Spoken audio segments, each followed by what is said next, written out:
ಸಂದೇಶದಿಂದ ವಾಚನ.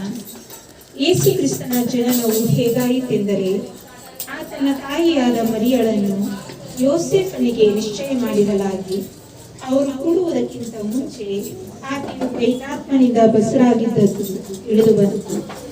ಆದರೆ ಆಕೆಯ ಗಂಡನಾದ ಯೋಸೇಫನು ಸಜ್ಜನನಾಗಿದ್ದು ಆಕೆಯನ್ನು ಬಯಲಿಗೆ ತರುವುದಕ್ಕೆ ಮನಸ್ಸಿಲ್ಲದೆ ಯಾರಿಗೂ ತಿಳಿಯದಂತೆ ಆಕೆಯನ್ನು ಬಿಟ್ಟು ಬಿಡಬೇಕೆಂದಿದ್ದನು. ಅವನು ಇದನ್ನು ಆಲೋಚಿಸುತ್ತಿರುವಾಗ ಕರ್ತನ ದೂತನು ಅವನಿಗೆ ಕನಸಿನಲ್ಲಿ ಕಾಣಿಸಿಕೊಂಡು, ಎಲೈ ಯೋಸೇಫನೇ, ದಾವೀದನ ವಂಶದವನೇ, ನಿನ್ನ ಹೆಂಡತಿಯಾದ ಮರಿಯಳನ್ನು ಸೇರಿಸಿಕೊಳ್ಳುವುದಕ್ಕೆ ಅನಿಸಬೇಡ. ಆಕೆಯ ಗರ್ಭವು ಪವಿತ್ರಾತ್ಮದಿಂದಲೇ ಆದದ್ದು. ಆಕೆಯು ಒಬ್ಬ ಮಗನನ್ನು ಹಡೆಯುವಳು. ನೀನು ಆತನಿಗೆ ಯೇಸು ಎಂದು ಹೆಸರಿಡಬೇಕು. ದೇವರ ವಾಕ್ಯ. ಕರುಣಾಳು ತಂದೆಯೇ, ಈ ಶುಭ ವೇಳೆಯಲ್ಲಿ ನೀವು ನಮ್ಮೆಲ್ಲರನ್ನು ಶ್ರೀಮಾನ್ ಸೋಮಶೇಖರ್ ಮತ್ತು ಶ್ರೀಮತಿ ಅರ್ಚನಾ ಇವರ ಮನೆಯಲ್ಲಿ ಒಂದೇ ಕುಟುಂಬದೊಂದಿಗೆ ಕ್ರಿಸ್ತನ ಜನನದ ಸ್ವಾರ್ಥೆಯನ್ನು ಸಾರಲು ಆಯ್ಕೆಗೊಳಿಸಿರುವಾಗ, ಈ ಕುಟುಂಬದೊಂದಿಗೆ ಸೇರಿ ನೀವು ಮಾಡಿರುವ ಸಕಲ ವರದಾನಗಳಿಗೆ ವಂದನೆಯನ್ನು ಸಲ್ಲಿಸುವಾಗ, ಕ್ರಿಸ್ತನ ಜನನದ ಬೆಳಕು, ಶಾಂತಿ, ಪ್ರೀತಿ, ನೆಮ್ಮದಿ, ಕರುಣೆ ಈ ಮನೆಯಲ್ಲಿ ವಾಸಿಸುವ ಪ್ರತಿಯೊಬ್ಬ ಸದಸ್ಯರ ಮೇಲೂ ಪ್ರಸರಿಸಲಿ. ಹಾಗೆಯೇ ಕುಟುಂಬಕ್ಕೆ ಸೇರಿದ ಮಕ್ಕಳನ್ನು ನೀವು ಆಶೀರ್ವದಿಸಿ ಉಜ್ವಲ ಭವಿಷ್ಯವನ್ನು ರೂಪಿಸಿಕೊಳ್ಳಲು ಸಹಾಯ ನೀಡಿರಿ. ಈ ಕುಟುಂಬದಲ್ಲಿ ಮೃತರಾದ ಸರ್ವರನ್ನು ನೆನೆಸಿ ಅವರಿಗೆ ನಿತ್ಯ ವಿಶ್ರಾಂತಿಯನ್ನು ದಯಪಾಲಿಸಿರಿ. ಸ್ವರ್ಗದಲ್ಲಿರುವ ನಮ್ಮ ತಂದೆಯೇ, ನಿಮ್ಮ ನಾಮ ಪೂಜಿತವಾಗಲಿ, ನಿಮ್ಮ ರಾಜ್ಯ ಬರಲಿ, ನಿಮ್ಮ ಚಿತ್ತ ಸ್ವರ್ಗದಲ್ಲಿ ನೆರವೇರುವ ಪ್ರಕಾರ ಭೂಮಿಯಲ್ಲಿ ನೆರವೇರಲಿ. ನಮ್ಮ ಅನ್ನದ ಆಹಾರವನ್ನು ಇಂದು ನಮಗೆ ಕೊಡಿರಿ. ನಮಗೆ ತಪ್ಪು ಮಾಡಿದವರನ್ನು ನಾವು ಕ್ಷಮಿಸುವ ಪ್ರಕಾರ ನಮ್ಮ ಪಾಪಗಳನ್ನು ಕ್ಷಮಿಸಿರಿ. ನಮ್ಮನ್ನು ಶೋಧನೆಗೆ ಒಳಪಡಿಸದೆ ಕೇಡಿನಿಂದ ನಮ್ಮನ್ನು ರಕ್ಷಿಸಿರಿ. ಪ್ರಸಾದ ಪೂರ್ಣೆ ಪ್ರಭು ನಿಮ್ಮೊಡನೆ ಇದ್ದಾರೆ. ಸ್ತ್ರೀಯರಲ್ಲಿ ನೀವು ಧನ್ಯರು ಮತ್ತು ನಿಮ್ಮ ಉದರಾದ ಫಲವಾದ ಯೇಸು ಧನ್ಯರು. ಸಂತಾನದ ದೇವಮಾತೆ, ಪಾಪಿಗಳಾಗಿರುವ ನಮಗಾಗಿ ಈಗಲೂ ನಮ್ಮ ಮರಣದ ಸಮಯದಲ್ಲೂ ಪ್ರಾರ್ಥಿಸಿರಿ. ಪಿತಾ, ಸುತ ಮತ್ತು ಪವಿತ್ರಾತ್ಮರು ಈ ಮನೆಯಲ್ಲಿ ವಾಸಿಸುವ ಪ್ರತಿಯೊಬ್ಬರನ್ನು ಸಹ ಆಶೀರ್ವದಿಸಲಿ.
Merry Christmas.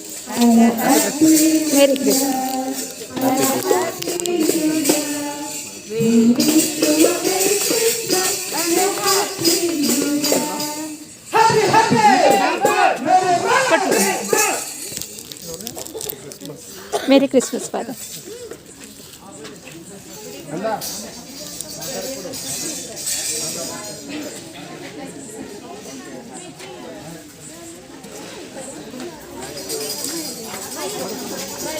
Bye bye. Merry Christmas, sir. Sir. Merry Christmas, sister. Hey, slowly.